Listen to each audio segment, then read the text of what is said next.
불러주셔서 고맙습니다. 제가 오늘 드리고자 하는 말씀의 주제는 4차 산업혁명과 교육으로 되어 있는데, 교육 일반은 아니고 고등교육의 문제입니다. 그러니까 우리가 대학 교육, 대학원까지 포괄될 수 있을지 모르겠습니다만 일단 대학 학부 교육에 그 초점을 둬가지고 그래서 이걸 좀 말씀을 드리고요. 저는 여기서 스쿨이라고 하는 어떤 용어랄까 개념이랄까 이걸 좀 재발견할 필요가 있는 시대가 되었다, 이런 말씀 좀 드리고자 합니다. 그래서 제 개인적으로 준비한 이 PPT의 제목은 4차 산업혁명 스쿨의 재발견, 이렇게 되어 있습니다. 자, 제게 주어진 시간이 30분이니까 길게 하면 한없이 긴 얘기가 되겠지만 아주 간략하게 제 요점을 좀 전달할 수 있도록 한번 노력을 해보겠습니다. 왜 산업혁명이라는 문제하고 대학교육이라고 하는 문제를 연결시키는지 좀 의아하신 분도 계실 것 같아요. 그래서 먼저 제가 설명드리고자 하는 거는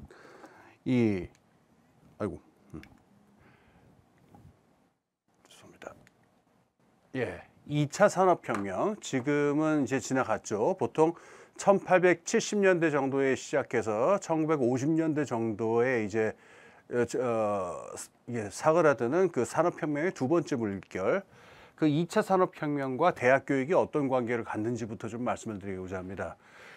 결론부터 말씀드리면은 우리가 지금 익숙하게 알고 있는 그 대학교육의 모습은 사실 2차 산업혁명 과정에서 그 모습이 결정적으로 찍혀나온 틀이다라고 하는 거를 많은 분들이 좀 간과하고 계시는 것 같아요. 그래서 산업혁명과 대학교육을 연결시키는 것은 절대로 그 낯선 얘기가 아니고 굉장히 역사적으로 필연적인 일이다라고 하는 말씀부터 먼저 드리겠습니다. 서양에서 시작된 대학이라는 제도의 역사를 길게 지금 얘기 드릴 수는 없습니다만은 19세기에 들어가서 중요한 변화들이 있긴 했었어요. 18세기 이전까지, 그러니까 고전 중세 때는 그렇다 치고 근대 국가가 만들어지는 17세기, 18세기 기간 동안에는 대학 교육이라고 하는 게 주로 고전 교육하고 신학 교육을 중심으로 해서 장래의 지배 엘리트들이나 법관이라든가 성직자 관료들을 양성하는 그런 기관이었습니다. 그래서 학문은 대부분 다 고전 교육과 신학에 집중이 되어 있었습니다만은 여기 이제 변화가 19세기에 이제 벌어지기 시작해요. 변화가 나타나기 시작한 곳은 이제 보통 독일, 좀 더 정확하게는 이제 프러시아, 프로이센을 이야기를 하는데, 이 유니버시티, 그러니까 단순히 컬리지가 아니라 유니버시티, 종합대학이라는 이념에 맞게 그 학문과 진리 그 자체를 탐구를 하고 종합적인 지식을 탐구하는 독립적인 하나의 기관이 필요하다라고 하는 유니버시티의 이념이 독일로부터 이제 나타나게 되고, 그게 19세기에 그 물리학이나 화학과 또 생물학에서 중요한 과학적 발견들이 이루어지게 되면서 모든 학문들을 과학적으로 탐구할 필요가 있다라고 하는 패러다임이 나오면서 대학의 위상이 좀 바뀌기 시작합니다. 그래서 이 독일식의 대학 교육의 모델이 이제 미국으로 넘어가면서 생겨났던 최초의 가장 중요한 미국의 그 연구대학이 잘 알려진 존스 홉킨스 같은 대학, 여기는 대학원으로 출발을 했었습니다. 그래서 19세기에 과학혁명이 벌어지면서 학문 그 자체를 과학적으로 탐구하는 연구기관으로서의 대학이다라고 하는 정체성이 이제 나타나기 시작해요. 여기까지만 보게 되면은 대학의 역사라고 하는 게 학문과 지성사의 흐름의 그냥 연장에서 충분히 이해할 수 있는 부분입니다만은 19세기에서 20세기로 넘어온 다음에 이게 산업 패러다임에 전환하고 접목이 되는 일이 벌어집니다. 그때 결정적으로 벌어졌던 요소는 이 포드주의라고 하는 생산 방식입니다. 2차 산업혁명이라고 하는 거는 그 중후장대 산업들이에요. 그러니까 석유라든가 중화공업이라든가 이런 것들을 배경으로 해서 굉장히 큰 공장을 지어서 대량 생산, 대량 소비의 패러다임으로 비용을 낮춰서 이윤을 늘린다라고 하는 이런 패러다임이 지배하던 게 2차 산업혁명 시대인데요. 이때는 가장 효율적인 기업의 경영 방식이 뭐냐라고 하면은 테일러주의, 포드주의라고 하는 그 쌍으로 이렇게 붙어서 보통 얘기가 나옵니다. 이것도 이제 길게 얘기하면 한이 없으니까 간단히 그 요점만 얘기하자면은 개념을 착상하는, 즉 생산 계획을 머리를 써서 생산 계획을 짜는 쪽을 경영이 오롯이 맡고, 노동자들은 그렇게 해서 이미 만들어진 경영 계획에 따라 가지고 좀 거칠게 말하자면은 기계의 나사나 톱니바퀴처럼 수행을 한다. 그래서 계획과 경영을 하는 정신노동하고 몸을 움직여서 일을 하는 육체노동이라고 한 것을 두 개를 분리해 가지고 후자가 전자에 의해서 철저하게 지도되고 이렇게 통제되는 형태의 기업 조직, 생산 조직을 간단히 얘기하자면 포드주의 생산 방식으로 말할 수가 있습니다. 그런데 이 포드주의 생산 방식에는 논리적으로는 약점이 있어요. 왜냐면은 아까 제가 뭐라고 말씀드렸냐면은 이 당시의 생산 조직들은 굉장히 큰 규모가 되어야만 생산성을 확보할 수 있다고 말씀드렸죠. 그래서 공장이 그다음부터는 공장이 아니라 플랜트, 그러니까는 거대한 어떤 산업단지 같은 걸로 바뀌어가지고 작업장 하나에서 한 군데에서 일하는 노동자의 숫자가 막 10,000명에 달하고 10,000명을 넘기도 하고 이런 어마어마한 숫자의 사람들이 일을 하는데, 이거를 경영을 갖다가 조직하고 관리하는 그 임무는 소수의 경영진에게 맡겨진단 말이에요. 자, 그럼 이 한 줌도 안 되는 소수의 경영자들이 그 몇만 명이 되는 사람들을 일사불란하게 움직일 수 있느냐? 여기에는 굉장한 논리적인 어떤 허점이 있죠. 그리고 이게 실제 생산 현장에 가게 되면 그 허점이 그대로 드러나게 되니까 안 되겠다. 중간 관리층이 필요하다라고 하는 게 실질적인 걸 그 필요로 대두됩니다. 이때 나타나는 계층이 바로 화이트 칼라죠.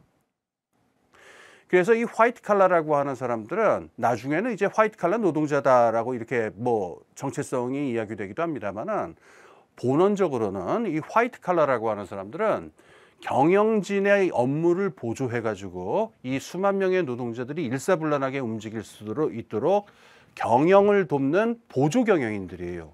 그래서 예비 경영인들입니다. 원래 노동자의 위상을 가지고 있는 사람들이 아닙니다. 근데 시간이 지날수록, 그리고 2차 산업혁명이 이제 완숙기로 들어가고 대규모 자동차 공장이 나오고 대규모 산업단지가 나오게 되면서 저 화이트 칼라에 대한 수요는 갈수록 폭증하게 됩니다. 어마어마한 규모로 그 수요가 늘어나게 되는데, 이 화이트 칼라들은 그럼 어떻게 훈련시키고 배출할까요? 이게 애매해집니다. 자, 그럼 화이트 칼라들은 어떤 능력을 가지고 있는 거를 요구를 받았냐면은, 세상 일에 대해서 전반적이고 포괄적인 이해를 가지고 있을 뿐만 아니라 어떤 주어진 업무를 빨리 이해하고 그거를 이 전체 조직이 돌아갈 수 있도록 중간다리 역할을 해주는 초보적인 지적 능력을, 그 어떤 전문 경영인으로서의 초보적인 능력을 가진 사람들인데, 이 사람들을 배출하는 장소로서 대학을 활용하자라고 하는 것하고 접목이 됩니다. 그래서 대학생의 숫자가 어마어마하게 늘어나게 되고요. 대학의 규모도 엄청나게 커지게 됩니다. 이 경영학의 이제 중요한 그 원조 중에 한 사람인 그 피터 드러커라고 하는 사람이 있죠. 이 사람의 회상에 따르면은, 이 사람이 이 1920년대에 프랑크푸르트 대학을 다녔어요. 근데 당시 프랑크푸르트 대학은 유럽에서 가장 큰 대학이었는데도 불구하고 총장, 교수, 대학원생, 학부생 다 합쳐서 5,000명이 안 됐다고 합니다. 그래서 자기들이 지나가면서 총장님이 지나가면 총장님이랑 같이 눈인사하는 그런 관계였대요. 그런데 2차 대전이 끝나게 되면은 대학의 규모가 그 이전하고는 비교도 할 수 없을 정도로 폭증하게 됩니다. 미국사의 GI 빌이라고 하는 게 이라는 법안이 있죠. 그러니까 GI라고 하면 보통 이제 병사들을 얘기합니다만, 2차 대전에 참전했다가 돌아온 병사들한테 국가가 뭔가 보상을 해줘야 되니까 대학 교육을 무상으로 시켜주자라고 하는 법안이 통과가 돼요. 그 GI 빌이라고 하는데, 그 다음부터 미국에 있는 그 주립대학, 사립대학 할 것 없이 규모가 엄청나게 커지고 학생 수가 어마어마하게 늘어나고 교수들도 어마어마하게 채용이 되면서 오늘날 우리가 알고 있는 대학 교육 시스템이 만들어집니다. 자, 여기에서 그 45년 이전에는 좀 찾아보기 힘들었던 어떤 하나의 경향이 굉장히 뚜렷하게 나타나는데, 학과, 디파트먼트라고 하는 걸로 학문이 철저하게 나눠지는 현상이 벌어집니다. 2차 대전 이전까지의 대학을 보게 되면은 뭐 큰 어떤 계열의 흐름은 이 분리는 있었죠. 법이라든가 정치를 연구하는 그 분야하고, 그다음에 뭐 이 사회 그 고전적인 어떤 고전 문학이라든가 그 외국어를 갖다 연구하는 부분하고 뭐 이 정도로 큼직큼직하게 나눠져 있긴 했습니다만은, 인류학과, 사회학과, 심리학과, 경제학과, 정치학과, 외교학과라는 식으로 아주 칸막이가 세세하게 나눠지는 그런 학과 구분은 존재하지 않았어요. 자, 그런데 방금 말씀드린 대로 2차 산업혁명의 산업적 필요 때문에 4년 동안의 학부 과정 속에서 포괄적인 교양 지식하고 약간의 전공 지식을 겸해서 4년 동안 배우고 나가는 사람을 대량으로 생산해야 되는 종류의 대학은 이 대학 또한 저 포드주의, 아까 말씀드린 포드주의, 테일러주의의 원칙에 입각해가지고 철저한 노동분업의 원칙으로 갈라지기 시작합니다. 그래서 학과들 사이에 굉장히 철저한 장벽이 만들어지고 들어온 학생들은 가령 뭐 심리학과에 입학했다. 옛날에는 심리학을 공부하는 사람이라 하더라도 뭐 케임브리지나 옥스퍼드 같은 데서 1학년 때는 뭐 수학도 배우고 철학도 배우고 별걸 다 공부하다가 나중에 심리학을 공부하게 되는데 이제 그런 거 없습니다. 심리학과, 사회학과 들어오면은 그 각 학과에 있는 커리큘럼을 4년 동안 쭉 배우고서 4년 되면 땡 하고 졸업해서 나가서 화이트 칼라로 취직하게 되는 겁니다. 이렇게 해서 우리가 알고 있는 바의 대학의 모습이라고 하는 게 사실 알고 보면 그렇게 오래된 것이 아니라 2차 산업혁명의 테일러주의, 포드주의라는 생산 방식에 거기서 요구되는 화이트 칼라들을 어떻게 대량으로 교육하고 훈련시킬 것이냐라고 하는 산업적인 필요하고 맞부딪히면서 생겨난 모습이다. 그리고 그 역사적인 연원은 사실 따지고 보면 2차 대전 이전으로까지 거슬러 올라갈 수는 없다라고 하는 점을 제가 우선 말씀을 드리겠습니다. 자, 그 다음에 생각해 볼 문제는요.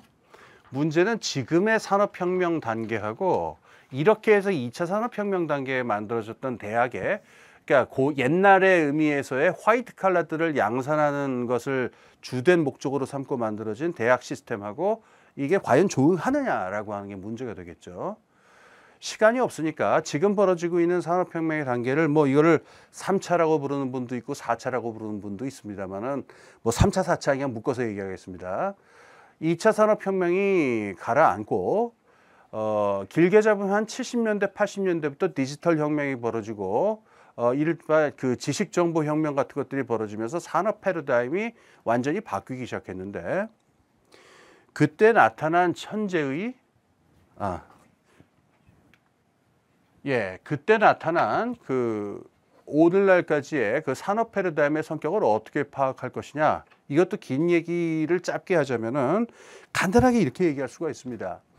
생산과 유통과 소비라고 하는 전 과정이 있죠. 그러니까 기업이 생산을 해서 그 사회적으로 상품을 실현하고 다시 이윤을 거두는 이 전체 과정이 옛날에 포드주의 그 2차 산업혁명 때에는 이게 시간적인 선으로 나눠져 있었고 생산이 중심이 되어 있었고 이게 다 나눠져 있었는데 지금은 그렇지가 않습니다. 디지털 혁명과 지식정보혁명이 가져온 산업 패러다임의 가장 중요한 점은 소비되지 않을 물건은 유통은 물론이고 생산하지도 않습니다. 저장하지도 않습니다. 그래서 무엇을 생산할 것인지, 이것을 어떻게 유통할 것인지, 그리고 사람들이 어떤 소비의 욕구를 가지고 있는지를 동시적으로 파악해서 영어로 하자면 싱크로나이즈가 되겠죠. 이게 동시적으로 서로 연결되도록 하는 것이 새로운 산업 패러다임으로 등장하게 돼요. 그래서 디지털 혁명이라든가 지식정보혁명이라는 게 다 이 밑불이 되고 기업 조직도 이거에 맞는 형태로 완전히 다 이 상전벽해의 그 기업 재조정, 기업 형태의 재조정이 한 90년대 초 이후로 계속 벌어지게 되죠. 자, 그러면은 여기에서 필요한 사람들은 어떤 거냐면 아까 화이트 칼라 같은 사람들이라고 보기 힘듭니다. 화이트 칼라들이 해야 되는 역할은 생산 조직의 룰을 짜는 최상부의 경영진하고 그것을 실행하는 노동자들 사이에서 관리와 의사소통과 여러 가지의 그 과정들을 보조해 가지고 전체 생산 조직이 굴러갈 수 있도록 하는 겁니다. 그런데 지금 이 말씀드린 이 현재 3차, 4차 산업혁명에 필요한 일꾼들은요, 생산과 유통과 소비가 동조화된 상태에 있기 때문에 그런 역할이 요구되는 게 아니라 제가 두 번째 줄에 썼는데 사람들이 어떤 새로운 욕구를 가지고 있는가, 그리고 그 욕구를 충족시킬 수 있는 새로운 조달 방식이 어떤 것들이 현재 존재하는가, 그리고 그런 조달 방식하고 그런 새로운 욕구를 새롭게 결합시켜서 새로운 시장을 열어나가는 방법은 무엇인가, 우리가 흔히 혁신이라는 얘기로 이야기하는 과정을 제가 이렇게 세 개로 그냥 나눈 것이라고 생각하시면 됩니다. 이런 과정 속에서 기업의 가치가 형성이 되고 그 자산 가치가 불어난다라고 하는 게 오늘날 산업의 상식이 되어 있는데, 이런 종류의 작업을 할 수 있는 능력을 가진 일꾼은 옛날 화이트 칼라의 성격하고는 좀 다르다고 보셔야 될 겁니다. 제가 이제 긴 얘기를 너무 짧게 압축하다 보니까 좀 이게 전달이 될 수 있게 좀 거친 예를 하나 들어볼게요. 이 군대의 예를 들자면요, 옛날식 2차 산업혁명 때의 기업 조직이라고 하는 것은 정규군에 가깝습니다. 그리고 화이트 칼라들은 거기서 하급 장교라든가 이 하사관들에 가까운 사람들입니다. 그래서 위에서 맹글어져 가지고 완성돼서 내려오는 군사작전의 계획과 명령을 아래에 있는 병사들에게 정확하게 지도하고 전달해 가지고 일사불란하게 끌고 가는, 그야 뭐 좀 거칠게 말하면 FM대로 움직이면 되는 사람들이 하급 장교와 하사관들이라고 할 수가 있죠. 그런데 이 3차, 4차 산업혁명 시대에 있는 기업 조직은 그런 정규군 같은 그런 일괴함적인 조직이 아닙니다. 굳이 비유를 들자면은 게릴라전 조직에 더 가깝고, 굉장히 탄력적이고 굉장히 이 상황에 맞춰가지고 임기응변에 강한 종류의, 요즘 유행하는 말로 하자면은 아주 플렉서블하고 리질리언트하다라고 그러대요. 재생 회복력이 크다 그렇게 얘기하는데, 그런 성격의 조직을 가지고 있습니다. 그래서 여기에서 필요로 하는 병사는 명령 잘 듣고 FM 잘 지키고 관리 잘하는 이런 사람들이 아니고, 지형 지물을 잘 살피고 전략을 새로 짤 수 있고 예상하지 못한 상황에서 새롭게 돌파구를 찾을 수 있는 굉장히 역동적인 종류의 사람을 높은 인재로 친다, 이런 얘기가 되겠습니다. 그러니까 이런 기능과 이런 스킬셋을 갖춘 일꾼들을 사실 지금 어떤 기업이나 뭐 비단 뭐 하이테크 쪽뿐만이 아니고 어느 산업이라 할 것 없이 중요한 인재다라고 보는 형의 인재가 이런 형태죠. 그러니까 옛날의 화이트 칼라하고는 좀 다릅니다. 자, 문제는 그러면은 2차 산업혁명의 틀에서 맹그러졌던 이 학교의 대학의 형태로 지금 3차, 4차 산업혁명이 필요로 하는 이런 스킬셋을 가진 인재들이 과연 나올 수 있느냐라는 의문을 갖지 않을 수가 없습니다. 제가 여기다가 그 좀 짤막하게 전달하려고 조금 냉소적으로 들릴 수도 있습니다만은, 지난 한 30년 동안 이런 산업의 변화에 대해서 현존하는 대학 시스템이 그다지 효과적으로 적응했다고 보기 힘듭니다. 그러다 보니까 대학이라고 하는 기구의 성격이 졸업장을 발행해서 그 인증하는 기능, 이 기능이 주가 되고, 실제로 지금 어떤 현재의 죄송합니다. 자꾸 까먹네요. 시간이 없어서 쫓기다 보니까. 예, 그래서 현재의 그 산업 패러다임이 필요로 하는 인재들을 기를 수 있는 방식으로 이게 바뀌었다라고 보기 힘들어요. 사실 옛날에도 그 2차 산업혁명 때도 그런 대학의 변화가 뭐 하루아침에 자연스럽게 이루어진 건 아니었고, 굉장히 큰 여러 가지 사건들이 있었던 것처럼 그런 큰 충격이 없이 대학 스스로가 이렇게 바뀌어 나가는 걸 기대하는 건 사실 무리가 있습니다. 그래서 어쨌든 이 상황에서는 그러면은 졸업장을 연구 및 교육을 갖다가 현재의 대학은 스스로의 임무로 얘기를 합니다. 그리고 그 연구 및 교육기관으로서의 대학이 정한 소정의 교육 과정을 무사히 마친 사람들에게 졸업장이라는 인증을 내어주는 그 인증 시스템으로서 지금 작동하고 있는데, 이게 과연 이런 인재를 만들 수 있느냐라고 하는 의문입니다. 두 가지 점에서 생각해 볼 필요가 있는데, 우선 연구기구로서의 현재 대학이 아까 말한 식으로 여러 개의 학과로 심하게 갈라져 있고, 학과와 학과 사이의 장벽이 너무나 높습니다. 근데 아까 말씀드린 3, 4차 산업혁명에 필요한 일꾼은요, 요즘 유행하는 용어를 쓰자면은 융합형 지능을 가진 사람들이래야 돼요. 새로운 문제를 파악할 수 있어야 되고, 새로운 해법을 찾을 수 있어야 되고, 새로운 혁신을 할 수 있어야 되기 때문에 심리학이다, 사회학이다, 무슨 기계공학이다라고 하는 정해져 있는 어떤 이른바 컨벤셔널 위즈덤, 그 전통적 지혜를 답습하거나 갇혀 있는 사람이라기보다도 그런 것들을 자유롭게 뛰어넘을 수 있는 사람이래야 되는데, 현재 대학이 가지고 있는 시스템이나 그 연구의 그 틀이 과연 그런 인재들을 갖다가 대학원 과정에서도 이렇게 키워낼지, 유능하게 키워낼 수 있을지가 이제 문제가 되고요. 두 번째로 이 교육 과정이 다시 문제가 됩니다. 이 화이트 칼라를 배출하는 이 형태로 맹글어진 학과에서의 교육이라고 하는 게 여기서 지금 아까 말씀드린 새로운 종류의 인재들을 불러내기에는요, 깊이에 있어서도 부족하고 넓이에 있어서도 부족한 게 아니냐. 그래서 사실 이런 제가 지금 드리는 말씀은 뭐 들으시면 대학에 관계하시는 분들은 좀 불쾌하거나 좀 거부감이 생기실 수도 있겠습니다만은 제가 저는 대학에 무슨 직접적인 관련이 없는 사람이니까 그냥 이런 목소리도 있다라고 생각하고 들어주셨으면 좋겠습니다.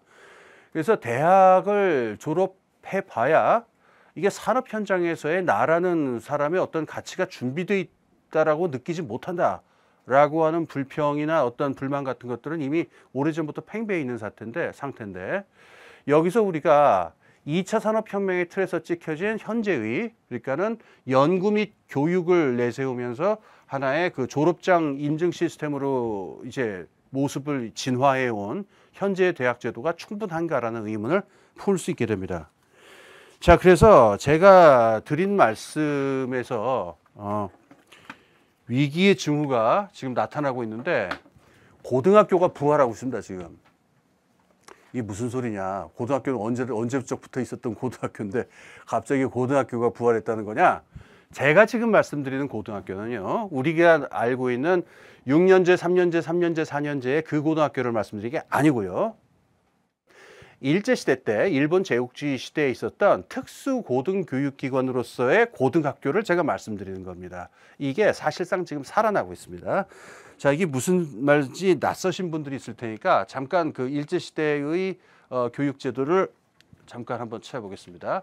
자, 이게 보시면은 요 왼쪽에 있는 요 컬럼이 그 지금 우리에게 익숙한 6년제, 3년제, 3년제, 4년제, 그 다음에 대학원까지의 석사를 졸업할 때까지의 그 교육과정입니다.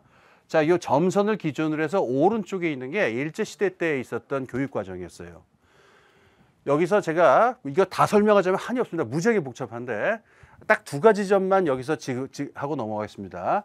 자, 이렇게 여러 가지로 갈라져 있는 원리는 뭐가 되느냐면요, 19세기에 생겨난 독일식 교육의 이상입니다. 뭐냐면은 김나지움을 졸업하고 전통적 인문 교육을 받아가지고 아주 고차적인 지적 능력을 가지고 학문을 탐구할 사람들하고 실제 실업, 산업 현장에 가서 실제 실업, 그 알찰 실자입니다. 실업자 아니고 실업계로 뛰어들어서 실업 활동을 할 사람들의 교육 과정을 두 개로 나눈다라는 이분법에 기초하고 있습니다. 그래서 여러분이 오른쪽으로 갈수록 더 많은 지적 훈련이 필요로 하지 않는다라고 여겨지는 그런 쪽입니다. 보시면은 맨 오른쪽에 있는 게 저 실업학교라고 되어 있죠. 한자로 되어 있습니다만. 그러니까 실업학교를 배울 사람들은 소학교 6년을 배우고 나서 그 다음에 우리 요새로 따지면 중학교죠. 중학교 정도에 해당하는 한 3년 정도의 실업학교를 다닙니다. 무슨 농업이라든가 공업이라든가 등등 해서 바로 산업 현장으로 들어가는 겁니다. 한 가지 좀 기억할 만한 일은 그 얘기 길어지니까 그만하겠습니다. 그렇게 정신노동과 육체노동이라고 하는 이 이분법, 독일식 이분법에 기초하고 있다는 점 하나가 있고요. 그 다음에 제가 말씀드리려고 하는 옛날식 고등학교라는 건 여기 있습니다. 자, 위치를 한번 보세요. 중학교가, 그러니까 요새 말로 하자면 중학교가 이제 중학교, 고등학교가 다 통합된 과정인데 지금은 그게 6년이잖아요. 이만큼인데 당시에는 5년이었었어요. 그럼 5년이 끝난 다음에 어떻게 하느냐? 바로 대학을 가는 게 아닙니다. 대학을 바로 들어가면 그 당시에 원래 대학은 제국대학이 이제 정식 정규 대학이 있던 당시인데 제국대학으로 들어가면은 바로 굉장히 빡센 훈련 과정에 들어갑니다. 일단 독일어, 영어, 프랑스어로 다 원서를 독해해야 되고 굉장히 고차적인 어려운 글들을 읽는 빡센 과정으로 들어가니까 중학교를 졸업하고 바로 제국대학으로 들어갈 수는 없다. 참고로 당시의 대학은 3년제였어요. 보시면 알겠지만 요걸 학부라고 불렀습니다. 그 당시에는. 이 학부로 바로 들어가기 전에 그 외국어라든가 교양이라든가 그 기초 학문 교육을 받아야 되는 준비기구에 먼저 들어가야 된다라고 해서 그래서 있었던 학교가 고등학교입니다. 이게 나중에 고등학교가 우리 참고로 식민지 조선에는 고등학교가 없었습니다. 대신에 경성제국대학에는 예과라고 하는 게 있었어요. 그 예과 2년 동안 고등학교 과정을 커버를 했다고 합니다만 어쨌든 긴 얘기 짧게 드리자면은 이 고등학교라고 하는 건 그래서 그 당시에는 어느 정도의 힘이 있었냐면은 이 제국대학 학생들과 거의 비슷한 정도의 엘리트 취급을 받았습니다. 여러분 잘 아시는 이수일과 심순애 있죠? 거기 보면 그 이수일이라는 캐릭터가 맨날 이렇게 무슨 교복 같은 거, 망토 같은 거 하나 들고 나서 엘리트라고 왜 번쩍거리는 그 모자 쓰고 이렇게 폼 잡는 거 나오잖아요. 그 사람을 그 이수일이라는 캐릭터를 그래갖고 무슨 뭐 경성제대 법대생쯤 되나 보다 뭐 이렇게 생각하시는데, 이 이수일과 심순애의 원작이 있습니다. 일본 그 금색야차라는 원작 소설이 있는데 거기 나오는 이수일의 본 캐릭터가 이 고등학생입니다. 동경 제1고교. 고등학교 학생이었는데 그렇게 폼을 잡고 그 엘리트로서 폼을 잡고 다닌 거였어요. 근데 그 당시에 고등학생들이라고 하는 게, 그래서 여기서 가르치는 교육 수준이라는 게 무지무지하게 높았는데, 우리나라의 옛날 시인 중에 신상초라는 분이 있었어요. 이분이 그 동경 제1고등학교를 졸업하신 분인데 파스칼의 빵새를 갖다가 이 고등학교 졸업할 때 다 번역을 하셨다고 그래요. 그래서 그분이 나중에 그거를 이제 출간도 하는데, 그 출간하는 번역 초고가 고등학교 졸업할 때 그 대학 시험 준비하면서 했던 거랬다고 합니다. 자, 제가 옛날식 이 귀족적인 고등학교 얘기는 왜 꺼내느냐. 참고로 미군이 들어온 다음에 이런 식의 교육제도는 이게 철저하게 귀족식 교육제도다 그래갖고 경악을 해가지고 이 미국식 6334 제도로 다 바꿔버린 겁니다. 45년에. 자, 제가 갑자기 이 옛날식 고등학교 얘기는 왜 했느냐면은,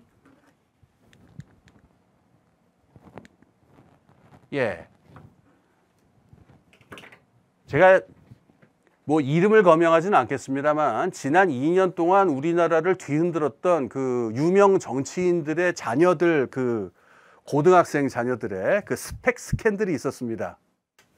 근데 그때 이제 온 국민이 경악을 했던 건 뭐냐면은, 아니 무슨 놈이라고 하면 하죠. 무슨 고등학생들이 학술 논문을 쓰느냐. 그것도 한 가지 분야도 아니고 세 가지 분야, 네 가지 분야에 걸쳐가지고, 그것도 영어로. 그래서 이걸 보면서 사람들이 무슨 생각이 드냐면은, 아니 이런 정도의 실력을 가진 애들이 왜 대학을 가려고 하느냐. 대학교 졸업한 학생들도 못하는 능력을 이미 갖고 있지 않느냐. 자, 그래서 이게 어떤 노릇을 갖고 있냐면요. 지금 제가 말하는 고등학교가 부활했다고 하는 거는, 지금 우리나라에서 엘리트 대학을 들어가기 위해서는 엘리트 고등학교를 들어가야 돼요. 그리고 그 고등학교에 들어가기 위해 때부터 시작해서 고등학교를 졸업할 때까지 엄청난 스펙을 쌓아야 되는 스펙 경쟁을 하게 되는데, 그 스펙 경쟁을 통과한 사람들이 보여주고 있는 그 스펙의 모습을 보면은 이 지금 교육 시스템이 어떤 합리성을 갖고 있는지에 대해서 굉장한 혼란이 옵니다. 그 혼란의 핵심은 뭐냐면은, 그럼 이 학생들은 대학에 가서 도대체 뭘 배우는 걸까라고 하는 혼란을 갖게 된다는 겁니다. 그래서 현실적으로는 지금 2차 산업혁명 시대에 만들어진 대학의 틀하고 이렇게 아주 고차적인 능력을 가진 팔방미인 같은 인재들을 필요로 하는 산업적인 현실하고 부닥치게 되니까, 그게 현실적으로 지금 나타나는 게 지금 이런 식의 고등학교가 부활하고 있다는 겁니다. 자, 그럼 여기에서 우리가 어떤 방향으로 나갈 것이냐. 시간이 없으니까 빨리 나갑시다. 저는 그래서 스쿨이라고 하는 말을 한번 재발견해 보고자 합니다. 스쿨은 그 영어 표현에 그런 거 있죠. 스쿨 오브 피시 그러면은 그냥 물고기 떼를 스쿨 오브 피시라고 부르는데, 그냥 우르르 같이 몰려다닌다. 이때는 그냥 그런 뜻인가 봐요. 스쿨, 그 앞에 대학교다, 중고등학교다 이런 학위 개념하고 연결시키지 말고 그냥 배우는 곳이라는 아주 단순 명쾌한 의미로 한번 써보겠습니다. 자, 이게 왜 필요한지 이것부터 설명드릴게요. 로베르토 웅거라고 하는 사람이 있는데, 이 사람은 이 브라질 출신의 원래는 법학자고 하버드 대학교 그 법대 석좌 교수인데, 포괄적인 사회 이론가일 뿐만 아니라 브라질 정부에서 그 미래혁신부 장관을 2번이나 역임한 뭐 실천가기도 해요. 이 사람이 이 새로운 산업 구조에 맞는 지식혁신과 사회혁신을 위해서 가장 필요한 일은 사유와 실행이라는 이분법에 기초한 이 19세기 독일 교육 철학을 넘어서야 된다는 겁니다. 그러니까 아까 여러분 보셨던 그 옛날식 일제시대의 교육제도 같은 게 이걸 전형적으로 지금 보여주고 있는 건데, 우리 지금 물어봐야 됩니다. 지금 우리 사회에 존재하고 있는 교육제도도 다시 이 모습으로 가고 있는 게 아닌지 말입니다. 자, 그래서 이런 형태 지금 같은 교육 현실, 산업 현실을 두고서 그 고등교육 시스템을 바꾸지 않으면요, 제가 봤을 적에 가장 두려운 일은 이겁니다.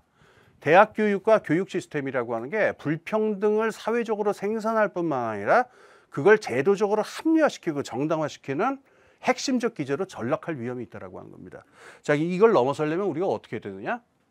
이런 형태의 스쿨을 생각해 보겠습니다. 우선 학위를 잊어버립시다.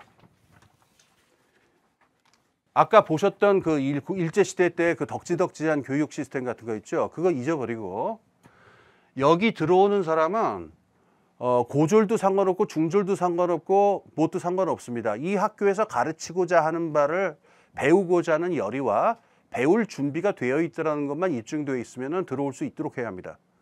그리고 이 스쿨에서는요. 이 사람이 실업계인지 인문계인지 실무에서 잘한 사람인지 학문 쪽으로 잘한 사람인지 이걸 구별을 두어서는 안 됩니다. 왜냐하면 가르치는 내용도 아까 말한 3차 산업혁명, 4차 산업혁명에 맞는 현실적인 세계의 모습을 있는 그대로 관찰하고 혁신할 수 있는 사람이 돼야 되기 때문에 19세기적인 이분법에 근거한 교육 내용이 아닐 것입니다. 대신 이걸 졸업했다고 해서 정규 교육 과정에 있는 어떤 무슨 학부, 뭐 학사학위라든가 석사학위라든가 이런 식의 학위를 받는 것은 아닙니다. 그냥 거칠게 말하면 아주 쿨하게 배우고자 하는 사람들이 와서 배우고자 하는 바를 배우고 가는 곳을 그냥 스쿨이라고 생각을 합시다. 따라서 여기 교육 어떤 자격 요건 이런 것도 없습니다. 그리고 이걸 갖다가 그 대학 지금 있는 대학처럼 꼭 4년 동안 20살에서 24살까지 묶어놓고서 4년 동안 여기 저거 해라 이럴 것이 아니라 지금 인생 주기가 얼마나 복잡해졌습니까? 이 3차, 4차 산업혁명 시대에. 여기서 사람들은 일하고 배우고 일하고 배우고라고 하는 사이클을 끊임없이 반복하면서 인생 주기를 겪는 식으로 바뀌었잖아요. 뭐 배우고 나서 취직해서 뭐 한 40년 일하다가 은퇴하고 옛날식 인생 사이클이 아니란 말이에요. 그럼 지금 인생 주기에 맞게 탄력적으로 될 수 있도록 크레딧 체제 같은 거, 그러니까 일정한 학점을 축적해 뒀다가 또 나중에 축적할 수도 있고 등등 하는 레고 조각처럼 교육 시스템을 갖다가 효과적으로 모듈화해서 분해해 가지고 크레딧 체제, 모듈 체제로 분해하는 생각을 해볼 필요가 있습니다. 그 다음에 여기 내용이 중요한데 이 교육 내용이 말입니다. 이해관계자들이 다양하게 참여해서 함께 교육 내용을 만들어 나가야 할 것입니다. 대학이 아닙니다. 대학은 오랜 유서를 지닌, 오랜 전통을 지닌 학계의 어른들이 준비하는 내용들, 그분들이 연구하는 내용으로 대학의 교육 내용은 만들어지겠지만 이 스쿨은 분명한 목적들을 가지고 있어요. 그것이 지적이 됐든 실업적인 것이 되었든. 그러면 그 이해관계자는 어떤 사람들이냐? 정부나 지자체도 들어가고요. 관련 기업도 들어가고요. 그 지역 주민들도 들어가고요. 그 다음에 그 관계된 문제와 연결된 시민운동단체라든가 시민단체들도 들어갈 수 있고요. 당연히 연결되어 있는 학계의 교수님들이나 학자분들도 여기 들어갈 수가 있습니다. 어떤 내용이 어떻게 준비돼서 어떤 사람들을 양성해내느냐는 제가 지금 열거한 종류의 행위자들 있죠. 국가, 기업, 마을, 지자체, 그 다음에 시민단체 등등 어디에서나 아주 결정적으로 중요한 문제니까 이 관계된 이해관계자들은 모두 어떤 내용으로 어떻게 교육 내용이 구성이 돼서 어떤 인재들이 나왔으면 좋겠다라고 하는 내용 구성에 적극적으로 자기 의사를 반영하고 내용 만드는 데 참여할 수 있어야 할 것입니다. 그래야만 이 학교를, 이 스쿨이 단순한 학문을 배우는 것이 아니라 이 산업적 필요에 아주 조응할 수 있는, 효과적으로 조응할 수 있는 인재들을 만들 수 있겠죠. 그 다음에 중요한 게 있습니다. 세상에 공짜가 어디 있습니까? 이해관계자들이 이렇게 자기들이 필요로 하는 바를 갖다가 반영을 하면은 자, 이제 돈을 내야 됩니다. 마땅히 이 이해관계자들은 할 수 있을 만큼의 옛말 그대로 돈이 있는 자들은 돈을 내고 머리가 있는 자는 머리를 내고 그 다음에 각자 자기들의 자원을 내 가지고 이 학교가, 이 스쿨이 가급적 저렴한 비용으로 모든 사람에게 개방될 수 있도록 재원을 함께 마련해야 될 것입니다. 자, 그 좀 더 말씀을 드리자면은 그래서 간단하게 이렇게 얘기합시다. 지금 이런 필요 때문에 생겨난 것들인데 양성 과정이라든가 자격증 이런 거 굉장히 많죠. 근데 저는 개인적으로 제가 이 양성 과정, 자격증 과정에 몇 번 참여하기도 하고 보기도 했습니다만은 현 상태로는 문제가 있다. 왜냐면은 제가 아까 말씀드린 그 스쿨의 특징을 가지고서 디자인이 된 게 아니기 때문에 그 배우는 사람도 또 이걸 양성하는 쪽도 이 상당한 불만과 어떤 그 해소되지 않는 부분들이 있는 것 같아요. 그래서 이 부분에 있어 가지고 이 스쿨은 양성 과정이나 자격증처럼 어떤 그 좀 고정돼 있는 내용과 과정으로 돼 있다기보다도 규모나 내용이나 목적이나 그 목적이 그 경우와 목적과 그 환경에 따라서 아주 탄력적으로 다변을 할 수 있는 그런 모습을 갖추는 게 좋을 것 같습니다. 그리고 지금 이 스쿨들이 말입니다. 스쿨 하나만 뚱하니 떨어져 있으면은 여러 가지 리소스가 부족할 수가 있습니다만은 이미 우리 사회는 굉장히 많은 대학들이 있고 굉장히 많은 도서관들이 사방에 있어요. 그렇기 때문에 현존하는 대학이라든가 그 도서관들을 갖다가 그 리소스로 활용을 해가지고 긴밀하게 연계를 맺게 된다면은 이건 서로 상생하는 시스템이 될 수 있고 함께 도울 수가 있을 겁니다. 그래서 뭐 간단하게 제가 판교 스쿨이라고 하는 생각을 잠깐 해봤습니다만은 우리 저 경기도의 판교 지역을 보면은 굉장히 높은 부가가치를 생산하는 그 산업 지역이기도 해요. 그리고 거기에 거기서 일하고 계시는 분들은 이제 어떤 지적인 수준이라 뭐 지적인 능력이라든가 이런 것도 그렇고 이 현재의 산업혁명의 시스템에서 굉장히 효과적으로 잘 적응하는 그런 인재분들이 많은데 이분들이 더 배울 수 있고 또 이분들이 다른 분들하고 또 함께 나누고 배우고 가르칠 수 있는 이런 학교, 이런 새로운 형태의 스쿨을 갖다가 저 판교 지역, 성남 지역, 용인 지역에다가 만든다라고 한다면은 이게 경기도에 있는 청년들, 경기도에 있는 주민들하고 함께 서로 지식과 아이디어를 주고받을 수 있는 그 시너지의 장이 될 수 있을 거다라는 생각이 드는데 판교 스쿨 왜 못 만들까 하는 생각을 저는 가지고 있습니다. 자, 이제 제 말씀은 다 끝이 나는데 마지막으로 한 번만 더 보십시오. 이 맨 마지막 끝 페이지에 이게 옛날 구제식 일본 제도를 저걸 다시 한번 보십시오. 아까 말씀드린 대로 그 지식과 노동이라는 이분법에 근거하고 있을 뿐만 아니라 저걸 가만히 보면은 사실 저래서 제국주의 시대구나라는 생각이 드는데 철저하게 사람의 등급을 나누려고 하는 태도를 안에 가지고 있습니다. 교사가 되는 거 한번 보십시오. 소학교 나와서 고등소학교 나온 다음에 사범학교 나오면은 소학교 선생님이 됩니다. 박정희 전 대통령 같은 분이 여기 나와가지고 소학교 선생님이 원래 되려고 그랬죠. 근데 여기서 중고등학생을 가르치려면 어떻게 하냐면 그 다음에 고등사범을 가야 됩니다. 그리고 고등사범 나와봐야 대학 졸업생으로 취급을 안 해줍니다. 요새 말로 하자면 전문대생 정도에 취급을 해주고 그걸 하려면 다시 제국대학으로 가든가 그 사립대학으로 가든가 한 발 더 거쳐야 돼요. 이 철저한 계층화의 구조라는 게 사람의 능력과 질과 수준을 굉장히 차등화시키겠다라고 하는 그 철학을 밑에 깔고 있는데 우리가 2차 산업혁명 지나면서 생겨난 현존하는 대학이 과연 이런 철학으로부터 완전히 단절했는지 한번 생각해 볼 필요가 있습니다. 이게 하루아침에 쉽게 되는 게 아니라고 한다면은 기존에 있는 고등교육제도, 대학제도를 뭐 뜯어 고치겠다 하면은 마찰만 많고 갈등만 많으니까 아예 쿨하게 새롭게 블루오션을 개척해가지고 이 스쿨이라고 하는 새로운 형태를 과감하게 산업의 요구에 맞게 구상해 보는 게 어떠냐. 이게 제 생각의 개요입니다. 예, 들어주셔서 감사합니다. 소장님께서 말씀해주신 스쿨의 개념에 따르면은 앞으로의 어떤 현재의 대학 시스템이 아닌 보다 좀 더 포괄적인 측면에서 다양한 이해관계자들이 필요한 업무 역량을 좀 더 효율적으로 학습할 수 있는 시스템으로 제가 전반적으로 그렇게 이해를 했습니다. 그런데 이제 제가 노동시장은 뭐 잘 모르지만 만약에 동일한 업무를 하지만 임금을 다르게 주는 회사가 있다면 사람들은 아무래도 좀 더 임금을 많이 주는 회사에 취업을 하고자 할 것입니다. 근데 현재의 대학 시스템은 이제 뭐 어떤 여러 계층을 나눠서 좀 더 눈에 띄게 성적이라든지 자격증이라든지 그런 걸 통해서 내가 우수한 인재라는 시그널을 보낼 수가 있습니다. 근데 지금 말씀하신 스쿨이라는 시스템 하에서는 어떤 식으로 본인이 좀 더 높은 임금을 받을 수 있는 우수한 인재인지 그런 시그널을 어떻게 보낼 수 있는지가 참 궁금합니다. 네, 질문 감사합니다. 여기서 제가 그 휴먼 캐피털이라고 하는 개념을 하나 좀 말씀드리고 싶은데 그 인적 자본이라고 보통 옮기죠.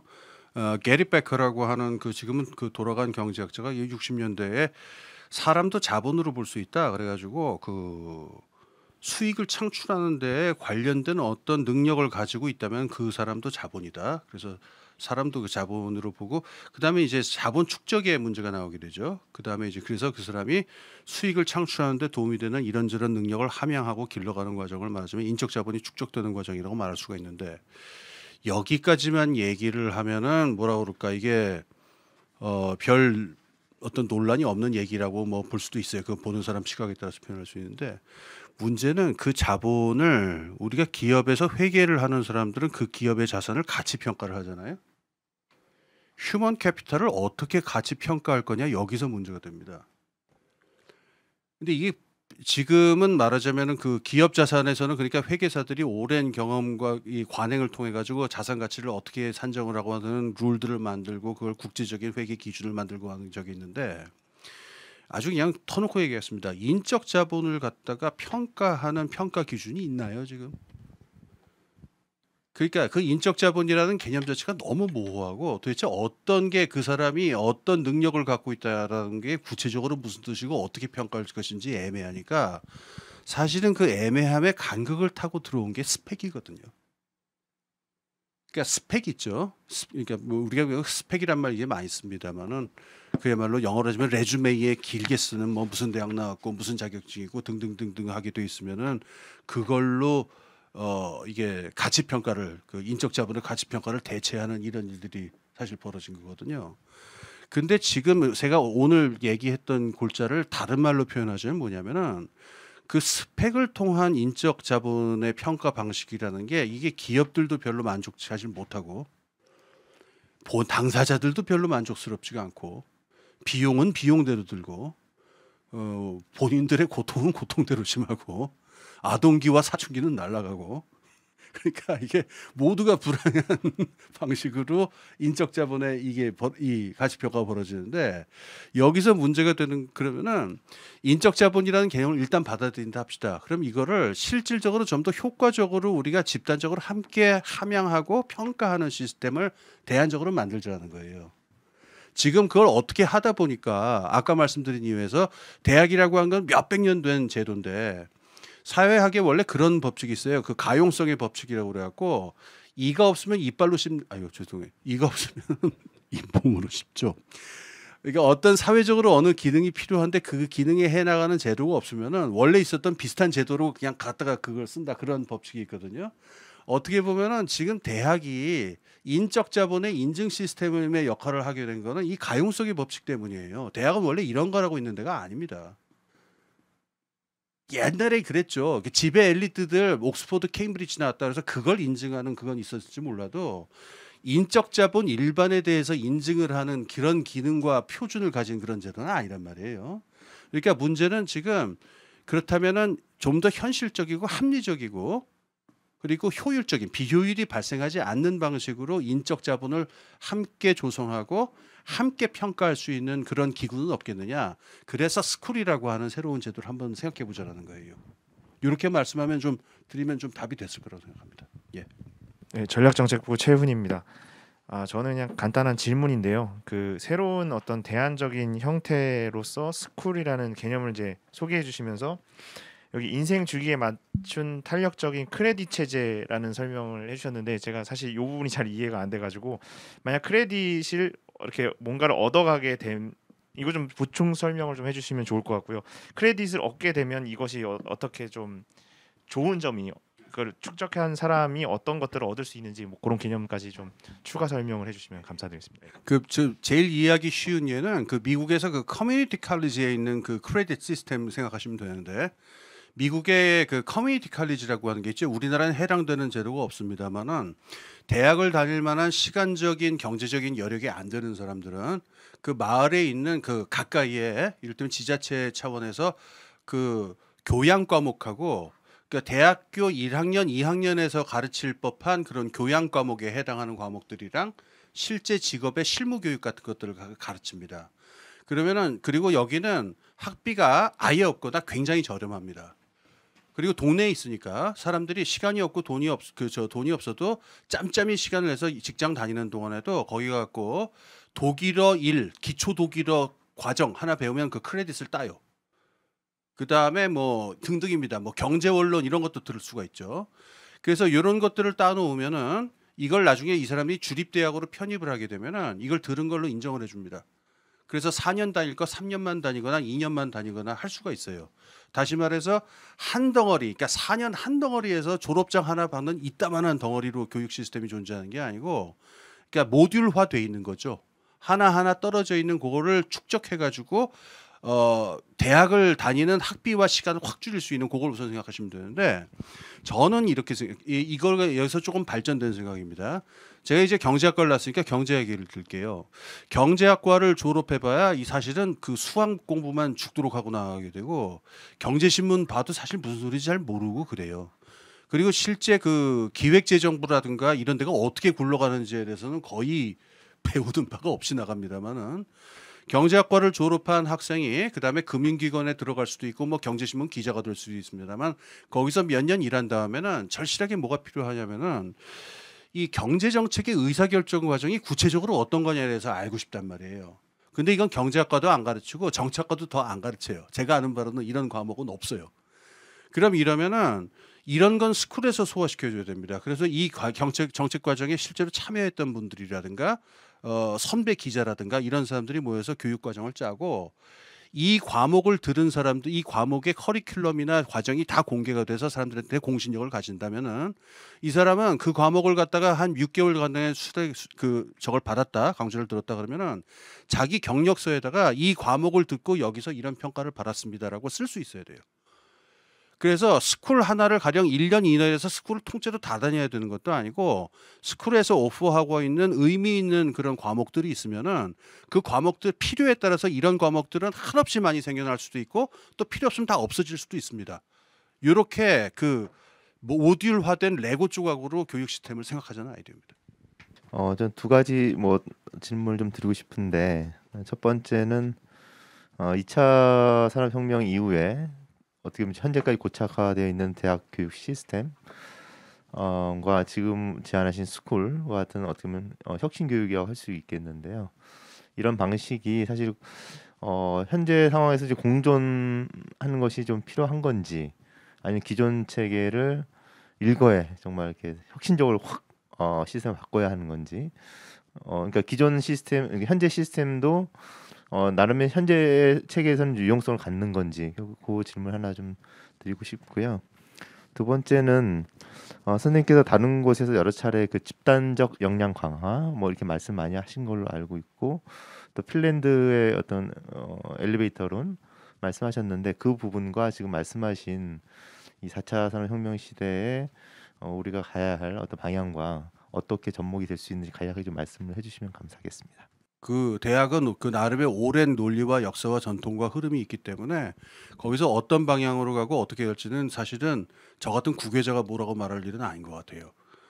그리고 있는 제도를, 제 생각에 제가 왜 스쿨을 얘기하냐면은, 있는 제도를 가지고 어떻게 해보려고 하면 너무 마찰이 심하고 오해받고 또 지지부진하고 이러니까, 그러니까 그분들은 그냥 그분들 하시는 일들을 그냥 잘 하시면 되는 거고, 또 새로운 필요가 있으면 새로운 필요에 맞는 걸 또 만들어서 이 길로 가는 게 상부상조 그 누이 좋고 매부 좋고의 길이 아니겠느냐 하는 거고, 두 번째 아까 지금 말씀하신 그건 이렇습니다. 그러니까 그 역량, 그 어떤 그 지적인 생산적인 역량 강화가 필요하다라고 한 건 뭐 그 지식 정보 산업에서, 그 지식 경제에서는 어디서나 다 하는 얘기인데, 북유럽 나라들이 취했던 그 이 접근법의 특징은 이 엘리베이터론이라고 보통 얘기를 해요. 이게 영국 모델은 사다리론이고 스웨덴은 엘리베이터론이다 그러는데, 아주 거칠게 얘기하면 영국식은 개개인들에게 경쟁을 붙여가지고 다 사다리를 오르게 한 다음에 잘 오르는 사람들을 이제 채가가지고 이제 우대해 준다라고 하는 이런 형태가 되는 거고, 이래서 그 뛰어난 엘리트들을 갖다 우대해 주는 형태고, 엘리베이터론이라고 하는 거는 바닥 전체를 들어 올려가지고 국민들 전체가 똑똑해지도록 만드는 것. 이게 그 북유럽식 그 교육 산업 교육의 철학이다 이렇게 얘기를 하고, 핀란드식 교육이라고 하는 것도 그것하고 무관하지 않죠. 근데 저는 이 지금 이 스쿨이라고 하는 것하고 이게 저는 밀접한 관계가 있다고 생각하는데, 제가 아까 그 굳이 그 일제 시대 때 그 구제 교육 기관 이걸 가져왔었던 이유가, 저걸 보고 있으면은 저거는 정말 사다리예요, 진짜. 저 상황에서 아무리 제국대학에다가 우리가 많은 교육 투자를 하고 사람들이 빡세게 경쟁을 해서 제국대학에서 뛰어난 엘리트가 나온다 하더라도 저쪽에 가가지고 저 그림 저쪽에서 졸업한 사람들한테는 그게 무슨 지적 역량 강화로 이어지지 않거든요. 근데 거기서 2차 산업혁명과 지금 산업혁명의 차이가 있습니다. 2차 산업혁명은 머리 쓰는 사람 따로 있고 이 몸 쓰는 사람 따로 있으니까 그게 그래도 산업의 효율성에 저게 더 맞는지도 모르겠어요. 근데 3차 산업, 4차 산업혁명 단계에서는 저는 그 엘리베이터론이 맞다라고 생각하는 이유가 있습니다. 모두가 다 함께 똑똑해지지 않으면은 시장 자체가 생기질 않아요. 그러니까 아주 쉬운 예만 들어볼게요. 지금부터 그 30년 전까지만 하더라도 지금은 완전히 없어진 직업이 하나 있었는데 타이피스트라는 직업이 있었어요. 근데 뒤집어 얘기하면은 오늘날은 타이피스트라고 하는 기능이 특수한 기능이 아니고 누구나 젖대고 나면은 4살, 5살 된 애도 엄지손가락으로 다 해결하는 기능이 됐다는 건데 만약에 사람들이 타이핑이라는 기능을 배우지 않는다고 해보세요. 스마트폰이 이게 전파가 되겠습니까? 그러니까 사람들이 모두 다 함께 새로운 기술, 새로운 기능, 새로운 사회에 대해서 거침없이 배울 수 있는 전체의 역량이 향상돼야 시장도 만들어지는 거고 혁신도 이루어지는 거고 산업 전체가 올라지는 거지. 똑똑한 사람 몇 사람 뽑아가지고 수출 잘하면 된다. 저는 이제 이거 그만할 때가 된 것 같아요. 그래서 그러면서 보자면은 저런 식의 교육 제도가 아니라 누구에게나 개방돼 있고 또 모든 문제, 모든 쟁점에 대해서 모듈이 완전히 열려 있는 그런 스쿨이라고 하는 게 이 엘리베이터론하고 더 맞지 않은가 생각입니다. 말씀하신 거의 연장선인데요. 사실 저희 같은 사람들은 기존 교육 체계에 너무 젖어 있어서 사실 이런 거를 제시를 하시면은 이게 현실 가능한가? 진짜로 어떻게 작동을 하지? 이런 걱정이 일단 앞서거든요. 근데 사실은 운영을 하려면 커리큘럼 내용이 좀 있어야 되고 그다음에 누군가는 가르쳐 주는 사람이 있어야 될 것 같고 그 역할을 어떻게 하든 그리고 제일 중요한 돈이 필요할 것 같은데 말씀하신 거에는 약간 설명을 조금 해주셨지만 조금 더 보완적으로 좀 설명을 더 해주시면 좋을 것 같다라는 게 하나 있고요. 또 한 가지는 이제 저희는 경기도에 있지 않습니까? 그러면은 이런 것들을 경기도와 같은 이제 공공이 정부가 직접 나서서 하는 게 바람직한 것인지 아니면은 이런 예를 들어 스쿨이라는 거를 만들어서 운영을 한다고 그러면 이런 경기도와 같은 정부는 어떤 역할을 해줘야 되는 것인지에 대해서도 조금 더 보완해서 설명을 해주시면 감사하겠습니다. 예민한 문제일 수 있겠습니다만은 두 개를 엮어서 얘기를 할게요. 결론부터 얘기해주면은 저는 그 공공의 자금을 털어서 이걸 하는 건 반대예요. 왜 그런지 좀 말씀을 드릴게요. 이건 뭐 무슨 아람 스미스 책에 나오는 것도 아니 경제학 교과서에 나오는 것도 아닌데 제 오랜 경험칙에서 나온 경제 법칙이 하나 있는데 꼬리표가 없는 돈은 없다.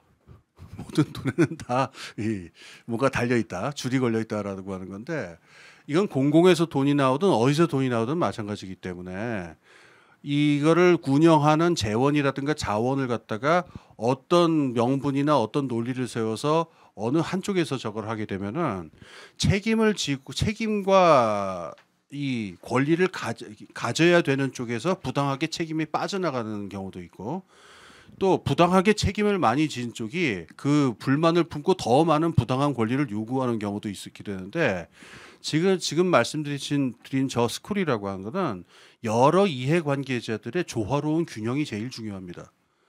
그러니까 그러니까는 박사님들, 교수님들이 일방적으로 만들어가는 학교도 아니고 그렇다고 기업 관계자들이 와가지고 이런 사람 필요하니까 해주시오 하는 직업교육훈련소도 아니고 그다음에 어떤 사회 운동의 명분이라든가 이런 거를 일방적으로 주입하는 의식화 교육하는 것도 아니고 그러면 이런 여러 요소들이 합쳤을 적에 어떤 새로운 상상과 혁신이 가능하냐를 갖다가 함께 생각하는 곳이니까 여기서 우리 제일 먼저 시작해야 되는 거는 이 학교를 만들어서 어떤 목적에서 복무할 수 있는 어떤 사람들을 키워낼 것이냐 이걸 분명히 필요할 것 같습니다.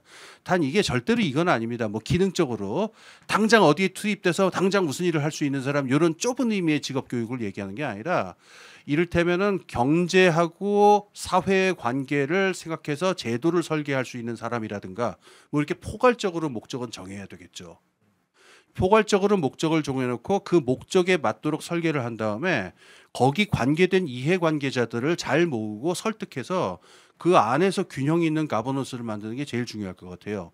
관이 해야 되는 역할이 중요한 게 있는데 이걸 설계하고 초동 단계 있죠. 이걸 설계하고 설득해서 이해관계자들이 모이라고 하는 단계.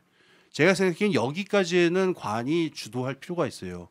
안 그러면 사실 뭐 일개 기업이라든가 일개 시민단체가 이런 거 모입시다라고 해서 그 이해관계자들이 모이지는 않거든요. 그래서 모여서 테이블을 만들어서 가버넌스를 만들 때까지가 제가 보기에는 관의 역할이고 그 다음에 어떤 거기서 자원을 어떻게 염출한다든가 내용을 어떻게 하고 책임을 어떻게 분담한다든가 여기서부터는 그 가버넌스가 스스로 결정하도록 하는 게 옳겠죠. 예, 저는 그렇게 생각합니다. 네, 부제가 스쿨의 재발견이어서 지금 사전을 찾아보니까 고전 그리스의 여가 여가를 즐기는 곳 이런 의미가 있더라고요. 물론 배우는 곳이라는 의미도 추가가 되었지만 그런 관점에서 보면 지금 선생님께서 말씀하시는 걸 좀 컨셉에 좀 맞출 수도 있을까요? 예, 정확하게 그렇습니다. 그 스쿨이라 그 지금 말씀드린 그 스쿨이라고 하는 게 그 플라톤 주변에 모여가지고 같이 좀 험한 우리말로 하자면은 그냥 야부리 푸는 거죠, 그냥. 그러니까 탱자하면서 하루 종일 토론하고 야부리 풀고 뭐 수학 이런 거 가르쳐주고 뭐 이러는 거고 그 아리스토텔레스가 거느리던 패거리들도 있어요. 그 패거리들입니다. 같이 몰려다니던 패거리들이 스쿨인 건데 이 사람들이 가지고 있었던 중요한 거는 좁은 의미의 어떤 직업 훈련이나 기능적 훈련을 가진 게 아니라 그냥 머리 그 자체를 깨우는 게 그 사람들이 모여서 했던 그 특징이에요. 지금 말하는 스쿨이라고 한 게 좁은 의미의 직업 교육이 아니잖아요.